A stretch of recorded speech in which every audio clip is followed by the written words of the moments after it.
me. There was not one person of color in the group that concocted this. There was not one woman in the room.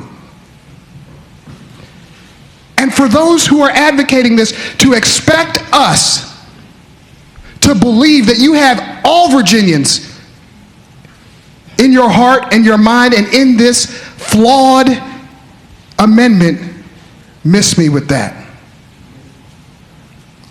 But you know what? You know what a good gaslighter does? They wear you down over time.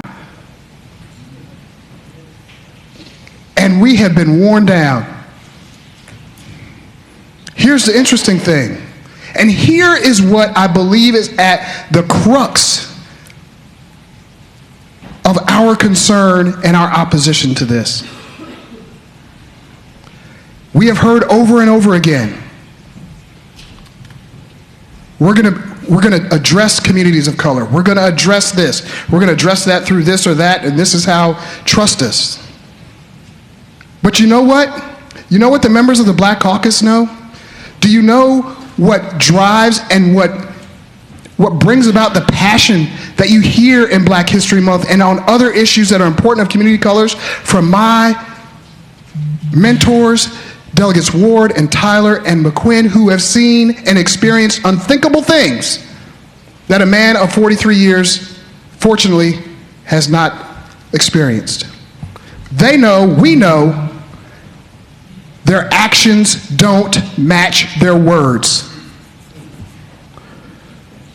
But because they're good at what they do, they throw in positive reinforcement to confuse us, because they know confusion weakens people. They try to align people against you. Madam Speaker, ladies and gentlemen of the House, one of the things that I agree with Delegate Miari is when he said, being a dad is more important than anything we'll do here. And I could not agree more. And Madam Speaker, there is one instance where I have absolutely felt bad about not being here. And that's when we took the vote on this the first time. But because I agree with Delegate Miari's, I was with my daughter at a daddy-daughter dance. And I know that not only was that the right thing to do, but opposing this amendment is the right thing to do. I'm always going to be able to look her in the eye and say that. But over the last year, despite whatever season it was, I have felt condensation on my intelligence. Madam Speaker, ladies and gentlemen of the House, it wasn't rain. So, Madam Speaker, as we are very shortly past the 55th anniversary of Bloody Sunday, where our forebears were bruised, they were bloodied, they were beaten, all for fighting for what they knew was right. And that's what we're doing here today. That's why enshrining the ability of people of color, Black people, in our ability to draw the districts is so critically important. Because our 400-year history is replete with our voices being silenced, not heard, or just outright ignored. That's what's driving us. And so, Madam Speaker, if this speech, if my votes over the last hour cause me not to be back here, then so be it. Because I will walk for the rest of my life with my head held high, knowing that I did the right thing. So, Madam Speaker, ladies and gentlemen of the House, let's acknowledge and appreciate what's going on and what we are about to do.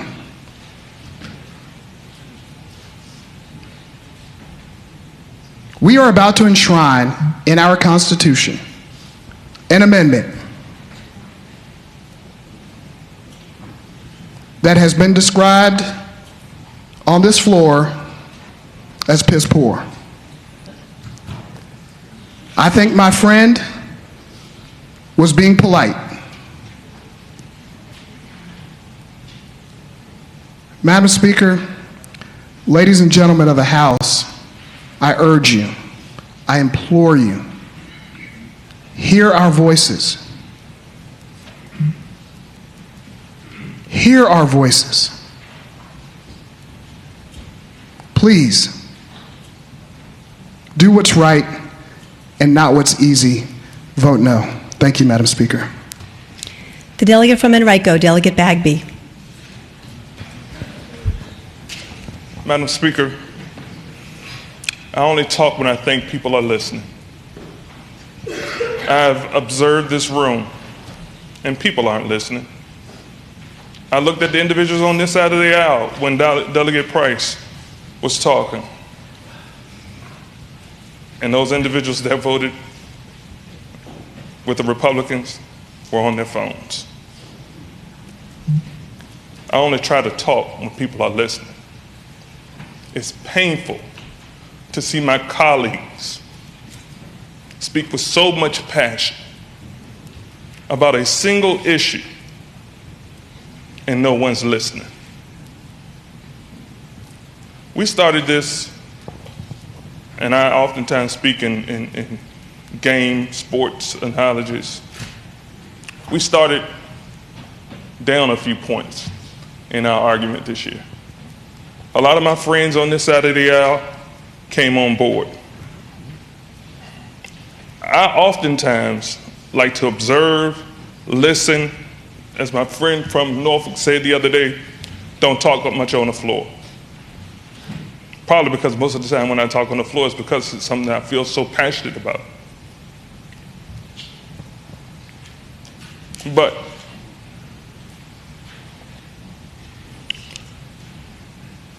my friend from Henrico, my colleague from Henrico, mentioned why he ran, to make a difference. And he talked about the gentleman that served before him. I would ask him, how would that gentleman vote today? What is the difference between your vote and his vote? I love me some Whitney Houston. And she has a song, How Will I Know? The only way I will know if you really love me is by your vote. Thank you, Madam Speaker. The delegate from Prince William, Delegate Torian. Thank you, Madam Speaker.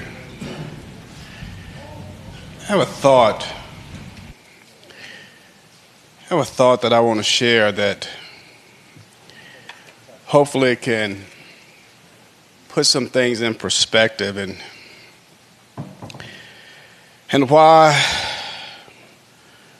those of us who are members of the Virginia Legislative Black Caucus feel so passionate about this.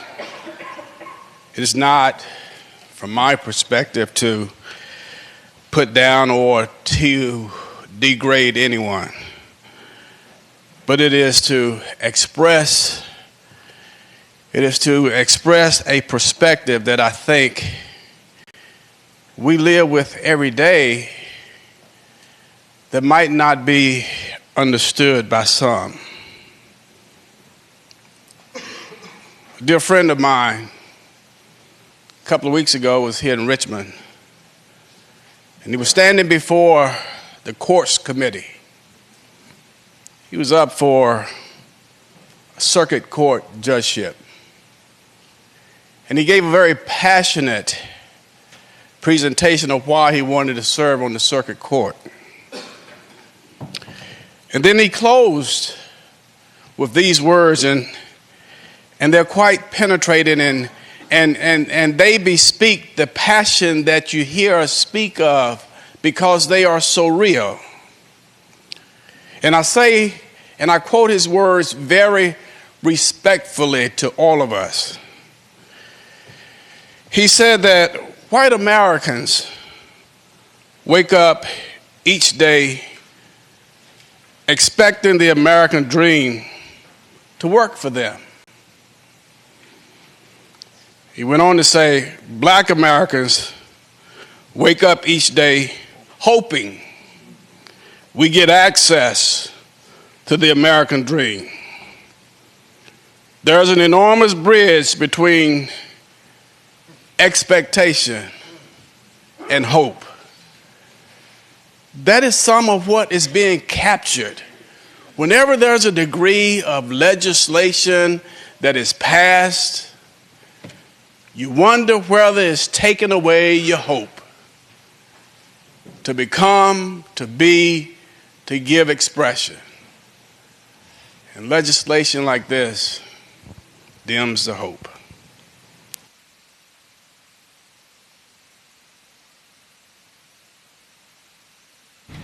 The delegate from Portsmouth, Delegate Scott. Madam Speaker, I have introduced the floor amendment. May I speak to that amendment? Will the clerk please report the floor amendment? Floor amendment to Senate Joint Resolution 18, offered by Delegate Scott. Amendment 1, line 51, engrossed after legislative members, strike 4, insert 3. Second amendment, line 52, engrossed after and, strike 4, insert 5. The delegate from Portsmouth, Delegate Scott. Madam Speaker, as I learned on the first day here and learned again, thanks to the delegate from Caroline, that we don't build in new precedents that equate the Senate's membership to the House of Delegates membership. And because of that, I am hoping that the members will not set a new precedent by doing so and enshrining it in the Constitution, and therefore destroying that argument for all time. I'm hoping that the members will accept this amendment and vote yes on this amendment so that we may put the Senate and the House of Delegates in the proper posture proportionally. Thank you. The delegate from Caroline, Delegate Orrock. Madam Speaker, speaking to the amendment. Delegate Orrock, you have the floor. Ms. Speaker, Madam Speaker, I recognize the delegate is new, and I appreciate the tutelage, apparently, that I've been able to instill. However, it has always been the practice and the policy that when it comes to redistricting, each of the respective chambers control their own destinies as that has related. What the gentleman is suggesting, he knows, is a poison pill, a fatal flaw, for two reasons. One, it will keep this matter from going to the ballot because it changes it. Two, he knows it would be totally unacceptable to the Senate. It is not unprecedented, wherein when we pass legislation whereby each body will be equally affected, that equal representation is afforded. And for that reason, I would ask that we would reject the floor amendment. The delegate from Fairfax, Delegate Simon. Madam Speaker, speaking to the floor amendment. Delegate Simon, you have the floor. Madam Speaker, we just heard it. We just heard it. That's exactly what happened in 2011. In 2011, we had an effort for bipartisan redistricting that broke down, and each house decided their own destiny. And Madam Speaker, in this constitutional amendment, it's set up specifically so that each house can control its own destiny, and each party in each house can control their own destiny. That's how it's set up to work. That's the magic that makes this thing go to the Supreme Court. I hope that you will please vote yes for Delegate Scott's excellent floor amendment. Shall Delegate Scott's floor amendment be agreed to? All those in favor say aye. Aye. All those opposed? No. Chairs in doubt? Ayes and nays. Division. Shall Delegate Scott's floor amendment be agreed to?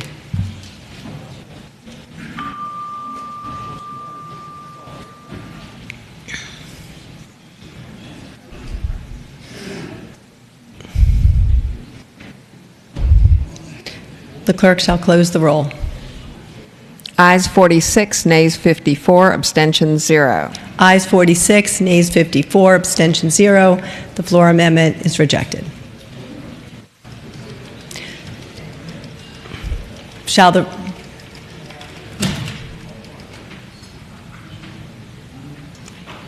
resolution be agreed to?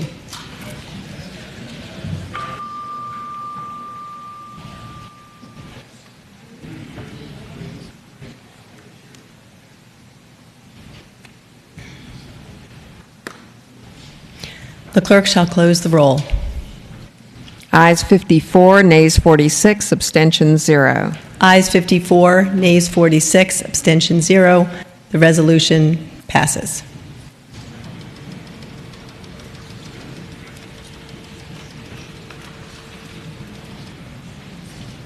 Does the clerk have additional announcements and communications at this time? Madam Speaker, the Senate has insisted on its amendments and requested committees of conference on the following legislation: House Bill 542, House Bill 582, House Bill 714, House Bill 758, House Bill 761, House Bill 868, House Bill 975, House Bill 1034, House Bill 1176, House Bill 1250, House Bill 1509, House Bill 1663. The delegate from Alexandria, Delegate Herring. Madam Speaker, I move that the House accede to the request of the Senate for committees of conference on the previously reported legislation. Shall the motion by Delegate Herring be adopted? All those in favor say aye. All those opposed, the motion is adopted. Madam Speaker, the Senate has receded from its amendment to the following legislation: House Bill 784.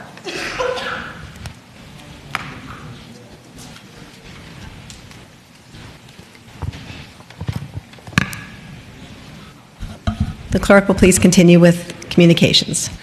The Speaker has appointed conferees to the following bills: House Bill 542, Delegates Carr, Tran, and Edmonds. House Bill 542, Delegates Carr, Tran, and Edmonds. House Bill 582, Delegates Guzman, Krizek, and Knight. House Bill 582, Delegates Guzman, Krizek, and Knight. House Bill 714, Delegates Reed, Ayala, Campbell of Rockbridge. House Bill 714, Delegates Reed, Ayala, Campbell of Rockbridge. House Bill 868, Delegates Bourne, Mullen, and O'Quinn. House Bill 868, Delegates Bourne, Mullen, O'Quinn. House Bill 975, Delegates Guzman, Corey, and Robinson. House Bill 975, Delegates Guzman, Corey, and Robinson. House Bill 1034, Delegates Rasool, Cole of Fredericksburg, Bloxham. House Bill 1034, Delegates Rasool, Cole of Fredericksburg, Bloxham. House Bill 1176, Delegates Poindexter, Tran, and Adams of Richmond City. House Bill 1176, Delegates Poindexter, Tran, and Adams of Richmond City. House Bill 1250, Delegates Torian, Aird, and Knight. House Bill 1250, Delegates Torian, Aird, and Knight. House Bill 1509, Delegates McQuinn, Aird, and Fowler. House Bill 1509, Delegates McQuinn, Aird, and Fowler. House Bill 1663, Delegates Sickles, McQuinn, Coiner. House Bill 1663, Delegates Sickles, McQuinn, and Coiner.